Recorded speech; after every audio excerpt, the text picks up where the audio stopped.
13 kilometre के अंदर ये पूरा महल फैला हुआ है।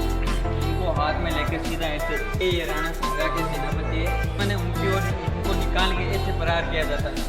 ये रिवॉल्वर है वो अंग्रेजों के ज़माने की थी, नहीं था तो 100-200 साल पहले की है।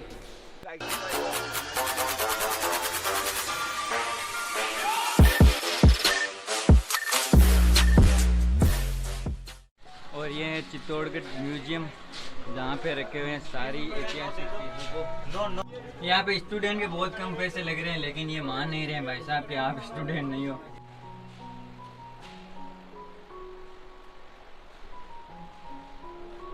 ये पूरा है चित्तौड़गढ़ का किला जो 13 किलोमीटर में फैला हुआ है, और उसका जो नक्शा है वो यहाँ पे अंकित है।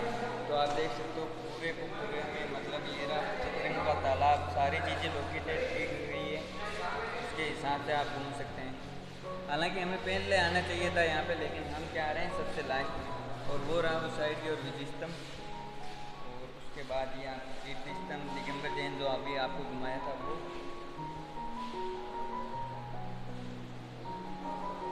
बाकी रतन सिंह टेंट आज बस सारे बस बढ़िया, मतलब देवी छुट्टे वालों दे जो। तो ये पूरा का पूरा नक्शा है, 13 किलोमीटर के अंदर ये पूरा महल फैला हुआ है। फिर म्यूजियम के बाद इस गेट से एंटर होता है, तो यहाँ पे ये पूरा म्यूजियम का नक्शा है जिसमें हम अभी घूम रहे हैं उसका। और ये बादल महल, कुंभलगढ़ में वो फतेह प्रकाश पैलेस, फतेह प्रकाश महल, जिन्हें आप उदयपुर में घूम सकते हैं। उसके बाद इस गेट से बाहर निकल के हम आए हैं यहाँ पे, और यहाँ पे आपको दिख जाएंगे जो पुराने महाराजा हैं उनके सारे अस्त्र शस्त्र। ये देखो पत्थर जिनका यूज वो शिकार में आई थिंक फेंकने में करते थे। हाँ ये रहे पुराना पाषाण काल औजार। और ये कुल्हाड़ी वगैरह जो पहले काम में ली जाती थी, और इनसे क्या जब तलवार वगैरह गिर जाती थी तो इनको हाथ में लेकर सीधा ऐसे वार करने में, छाती में वगैरह ऐसे। और ये पुराने टाइम की वेशभूषा, जहाँ पे ये जो लोहे के बने हुए, इनसे क्या होता था कि जो तीरें आती थी वो इसके शरीर को पार नहीं कर पाती थी। और ये तीखे तीखे बाले, और ये वो बाले जो राजा महाराजा यूज में लिए गए थे सारे। और ये जो सेनापति है ये राणा सांगा के सेनापति है। और ये जो आंखों के बीच में आता है ना, इससे क्या तीर यहाँ पे लगे ना और सेफ रह सके। ये पूरा बाले के बारे में बताया गया है। और ये अलग अलग वेपन, इसको क्या होता था जब कोई छाती वगैरह चीरनी होती थी तो इसको यूज़ में लेते थे। ये कहीं मतलब 2-3 दुश्मनों से लड़ने के लिए ज़्यादा मोटा है तो ये काम में आ जाता था। बाकी इन तीनों का कुछ ना कुछ यूज़ लिया जाता था। और ये अलग अलग टाइप की तीर जो ज़्यादा लंबी दूरी तक चलाने में या कम दूरी तक चलाने में, इनका अलग अलग यूज़ में होता था सारी का। ये सारे ये आपको इंस्टाग्राम में सारी फोटो मिल जाएगी, तो आप वहाँ पे जाके भी मुझे फॉलो कर सकते हो। ये हर औजार के बारे में बताया गया था कि कैसा था, किस काम में आता था, और इनका भी कोई ना कोई यूज़ था। आई डोंट नो, ये तो मैं नहीं बता पाऊँगा कि इसमें क्या यूज़ था इनका। ये सारी तलवारें, और इनसे तो कई बड़ी तलवार थी महाराणा प्रताप की, ये तो बहुत छोटी तलवार है। ये देखो अपने हाथ में नहीं आएगी, इतना बड़ा तो इनका पकड़ने वाला है। ये सीधी सीधी तो जब घुड़सवार जाते थे तो उस टाइम यहाँ पे लगा के जाते थे, ये बाकी युद्ध में काम में आती थी। ये सारे यार मुझे नहीं लगता कि इनसे भी लड़ते थे, या तो ये किसी शिकार में काम में आते थे, क्योंकि इतनों से तो आपको भी पता है युद्ध होगा नहीं, तो किसी शिकार में शायद काम में आते थे। ये परशुराम जी का हथियार है वैसा, ये भी पुराने टाइम में काम में लिया जाता था युद्ध के समय।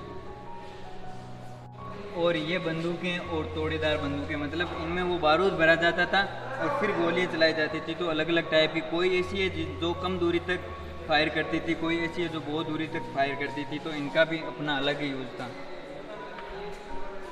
और ये वो मतलब नाग टाइप की, इनकी दार कम होती थी, लेकिन ये प्रहार बहुत खतरनाक तरीके से करती थी। ऐसे एक दड़ उड़ा देते थे एक ऐसे वार में।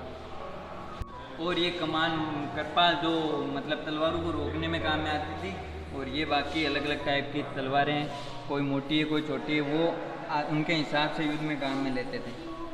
और ये है संगीन और ढाल। संगीन मतलब ये सारे एक ही अस्त्र में आते थे, और जो दुश्मन है उनकी ओर इनको निकाल के ऐसे प्रहार किया जाता था, ताकि गर्दन में जब सीधा लगे तो जो मृत्यु है वो एकदम हो जाए अगले दुश्मन की, तो इसलिए इनको ऐसे फेंका जाता था। और ये है राइफल जो अंग्रेज़ों के ज़माने में काम में आती थी, यहाँ तक तो अंग्रेज़ों का काल भी आ गया था। और ये बंदूक की नाल, मतलब जो बंदूक के आगे लगा करती थी जहाँ से फायर होती थी, तो ये है वो बंदूक की नालें। और ये 100-200 साल पुरानी होगी, क्योंकि पहले के टाइम में तो जो बंदूक को आविष्कार है वो हुआ नहीं था, तो 100-200 साल पहले की है। ये रिवॉल्वर है वो अंग्रेज़ों के ज़माने की थी, पहले कुंभा वगैरह इनका यूज़ नहीं करते थे, क्योंकि ये आई बाद में थी, तो अंग्रेज़ों के बाद में थी। ये तो मूवी में भी है, शोले वाली मूवी में है ना, ये वो बंदूक है। आपको बंदूकें दिखाई थी, उनको पूरा बताया गया था कि कैसे चलाया जाता है, तो वीडियो को पॉज करके आप पढ़ लेना। ये बंदूकें जो नलियाँ होती थी ना दुर्ग के चारों ओर, जो इतने इतने से खांचे होते थे, उनमें डाली जाती थी और फिर अंधाधुंध फायरिंग होती थी। हालांकि इनमें भी बारूद ही लगा रहता था। और ये पूरा लोह का बना हुआ है, जिससे कि कोई अगर गोली चले तो ये छाती पे आए तो इनसे गोली पार नहीं होगी। और तीरों का तो सवाल ही नहीं है पार होने का। तीर